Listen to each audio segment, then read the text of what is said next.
Hey guys, let's get more news about Warriors, but first don't forget to subscribe to the channel and leave a like. Warrior Steve Kerr breaks silence on dirty play causing Jimmy Butler injury after a lengthy drama, in which 14-year veteran Jimmy Butler openly feuded with his team the Miami Heat. The Golden State Warriors finally swooped in and took the controversial four-time All-Star off Miami's hands in a trade that single move appears to have completely reversed the Warriors' fortunes and put the five-time NBA champions firmly in contention for a sixth, or an eighth counting the 2-1 by the franchise, when it was located in Philadelphia. When Butler joined the Warriors on February 8, Golden State was muddling along with a 25-26 record, looking like a shadow of the team that won 3 titles and 4 straight trips to finals, all against the Cleveland Cavaliers from 2015 through 2018,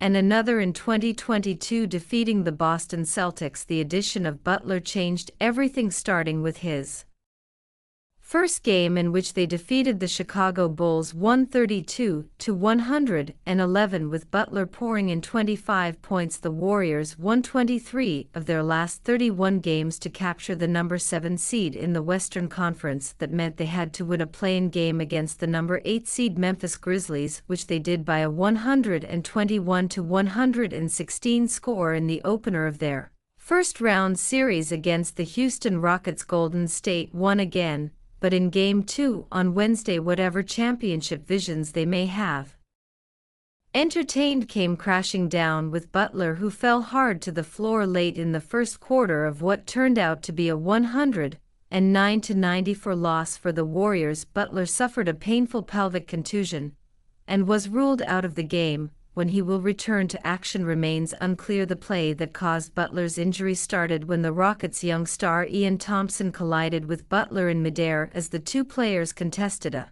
rebound off a missed shot by Thompson, but the play immediately sparked outrage among Warriors fans and even some media members who called Thompson's play on Butler dirty, or worse. The more times I watch the Ian Thompson undercut of Jimmy Butler, the more I see it as a dirty play, wrote San Francisco sports radio host Dan Dibby on his formerly Twitter account. He loses his balance a bit but extends both arms into Jimmy's legs and sends him spinning into the air. Should have been a flagrant one at least. Other Warriors fans were less civil in their online reactions, some using profanity to express their thoughts and their agreement that the play was dirty. But Thompson had one prominent and unexpected defender, Warriors coach Steve Kerr, who spoke out on the play and dismissed the claim that Thompson did anything dirty to cause Butler's injury. I asked our guys behind the bench. They just said it looked like there was some physicality on the rebound, and I think Thompson just inadvertently found himself underneath Jimmy just based on the tug-of-war that was going on there. Kerr said, though he admitted that he had not reviewed film of the play, we didn't think there was anything wrong with the play. Kerr continued, just one of those plays. The Butler collision was not the first time this season that Thompson, the Rockets' first-round draft pick in 2023, 4th overall out of overtime elite, was involved in a controversy over a physical altercation in a December game against the Heat. Thompson got tangled up with Miami star Tyler Herro and then grabbed Herro by the jersey and threw him to the floor. The 2021 draft class is having a heavy impact on Warriors-Rockets series.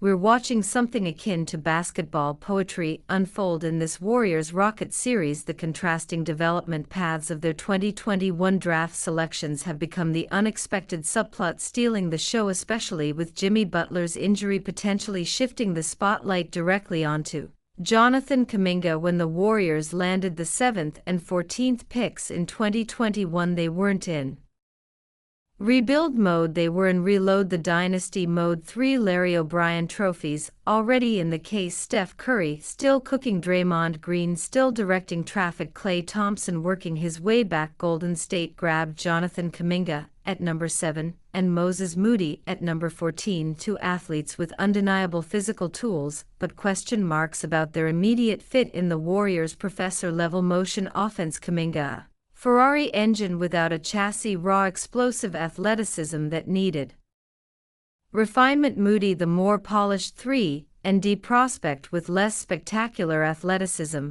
but perhaps a clearer role pathway. Two different players, same impossible task. Learn one of the most unique systems in basketball while competing for a championship. As their fourth year winds down, the returns have been decidedly mixed. Kuminga has shown flashes of brilliance, averaging around 15 points per game this season, but never truly fit into the Warriors system. His relationship with Kerr deteriorated to the point where he was collecting DNPs during crucial late season and early playoff games. After Butler's arrival, Moody's journey has been quieter but similarly complex. The Arkansas product has developed into a serviceable rotation piece when healthy, but not the immediate impact player Golden State hoped for when they passed on more NBA-ready prospects. His development has come in fits and starts, showing elite corner 3 potential and defensive instincts, but until this season he struggled to carve out consistent minutes in a veteran-heavy rotation. Before Butler's injury, Moody was actually seeing more consistent playing time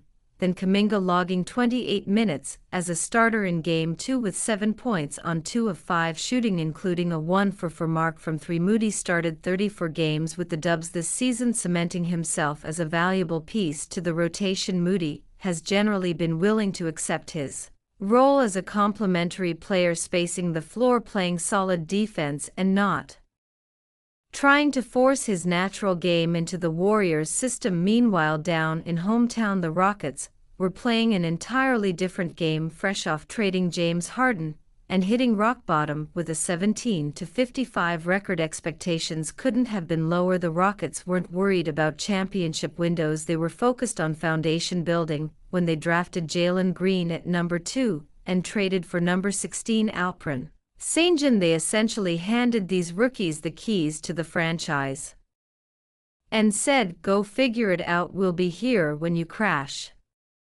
Green and Sengun had the luxury of learning through failure. No one was going to bench them for missing a rotation or taking an ill-advised shot. There was no championship or bust pressure, no veterans demanding perfection. Jimmy Butler, reportedly diagnosed with deep glute muscle contusion, in question to play in Game 3. With Jimmy Butler back in the locker room for most of Game 2, the Golden State offense fell apart. The Warriors struggled in the face of an athletic and aggressive Houston defense. The Warriors may need to find a way to free up Curry and win a game without Butler if they are going to win this series. Butler suffered a deep glute muscle contusion, and his status for Game 3 against the Houston Rockets is in serious jeopardy, according to a report from Shams Charania of ESPN, largely confirmed by Chris Haynes. The important news is that there is no structural damage. Butler is officially listed as day-to-day, and considering his history and the fact that it's the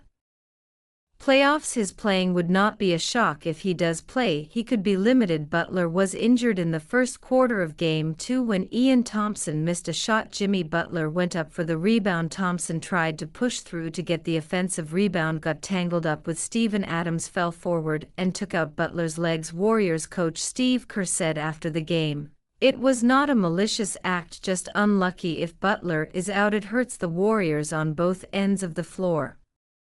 He was a key part of a Golden State defense that was the best in the league after the All-Star break, and he is also the best secondary shot creator on the team, taking some of the offensive load and defensive attention off Curry. With him out, Kerr went deep into his bench in Game 2, trying to find a spark somewhere. None came. The Warriors can win at home without Butler, but against a young and hungry Rockets team, it would take not only a monster night from Curry but someone else to step up as well. And you, fan, what do you think about Jimmy Butler's situation? Write to us in the comments.